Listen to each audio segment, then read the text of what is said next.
all I would just say is, I think Rick Barry said this, and I hold this dearly, is like pressure comes to those who are, I'm paraphrasing, that are unprepared. And I just think these two rookies, Sonia and Kiki, they put a lot of work in to be ready for the moment.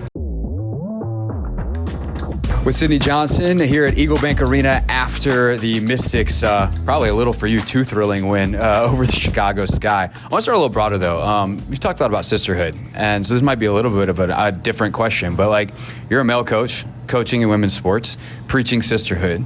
How much do you think about how to present that, and how has that landed with the players? Yeah, I just know, like, basketball is all the same in terms of, like, really caring for your teammates and playing for each other, being very mindful that this is women's basketball. I want their sisterhood to be, on point. Like, just pour into each other, celebrate each other, challenge each other, support each other. And so, I might, I'm a guy and I get it, but I really want them to have the experience that they deserve. And wins or losses, you should feel good about being a Mystic and competing with each other and building some lasting relationships. How have you been able to cultivate that? These seasons are hard, they're intense. So how do you, I know it started in training camp and everyone always feels good in training camp. Then you get into it. How have you continued to cultivate that? And because it's, watching this team play and then hearing them talk, like, it seems like it's landed. I think something that's very much probably not understood about me is that like I want to win. I want to win badly. Like what's the point? But at the same thing, it's not necessarily like win at all costs. You know what I mean? Like let's have the experience that we want. Let's, like I said, I'll just be repeating myself. So let's have that sisterhood.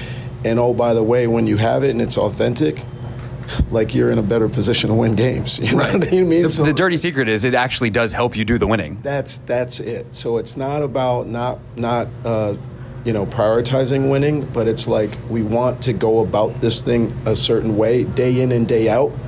And then if we bust our tail and we do our homework and we look out for each other, guess what? Wins will come.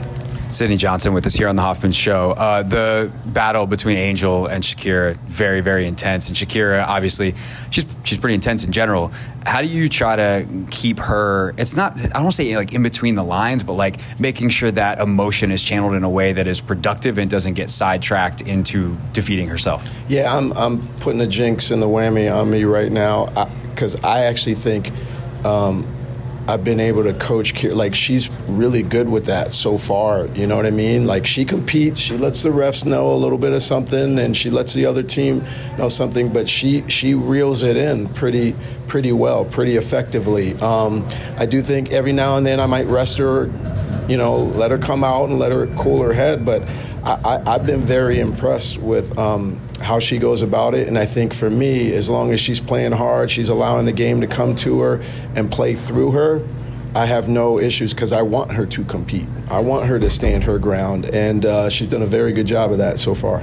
Talk about managing players. I've had a chance to follow up with Slim on this post media day. Haven't had a chance to catch back up with you yet, but she kind of joked on media day about when you told her about being a leader on this team that she just kind of got it. There wasn't like a sit down conversation of like, hey, this is your role. Yeah. You just kind of kept mentioning it, and she's like, oh, I see what you're doing here. So how have you worked with her, and how have you seen her leadership evolve throughout this season? Yeah. There's been more conversations as we have gotten into the season. But from day one, it was like, no, like you're going to be in the front of the line. Like there's no two ways about it. And then like, yeah, we'll figure out our rhythm.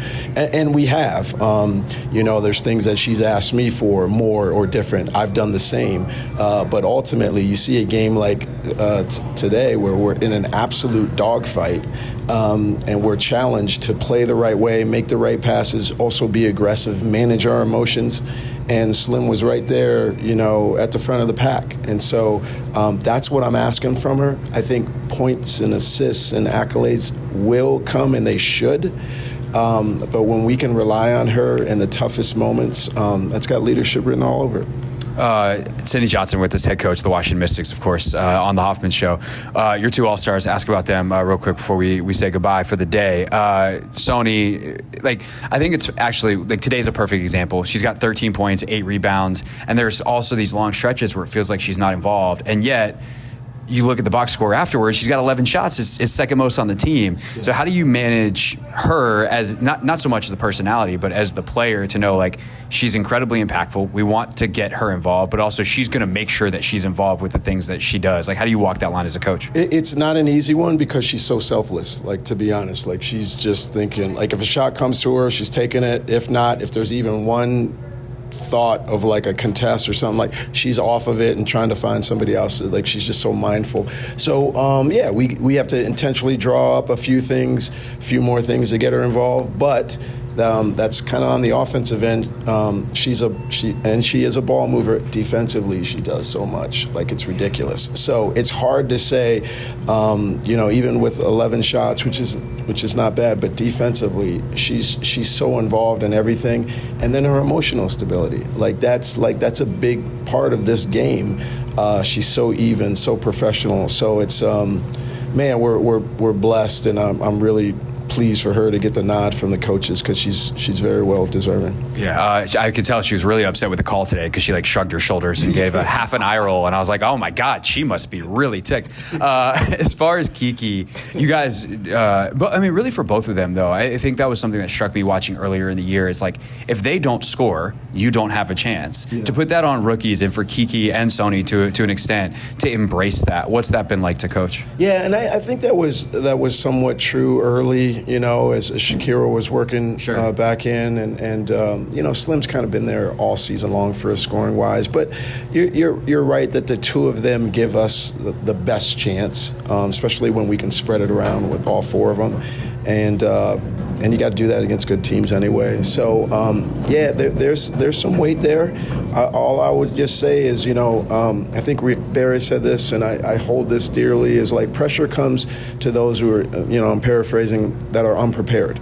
And I just think these two rookies, Sonia and Kiki, they put a lot of work in to be ready for the moment, whether that's on the court, whether that's film, whether that's listening to the coaches. They're sponges. So I guess I would say it might feel like a little bit of a weight, but they want this. They want this moment. They want this opportunity. They're thrilled to be here, and we're elated to have them. Sadie Johnson, good luck Thursday against Vegas, and then next week in LA, and then enjoy a little bit of time off for the All-Star break. Yeah, we got a few more games to come, but one at a time, just appreciating the day. Hey, this is DA, and you're listening to The Hoffman Show on the Team 980 and the Odyssey app.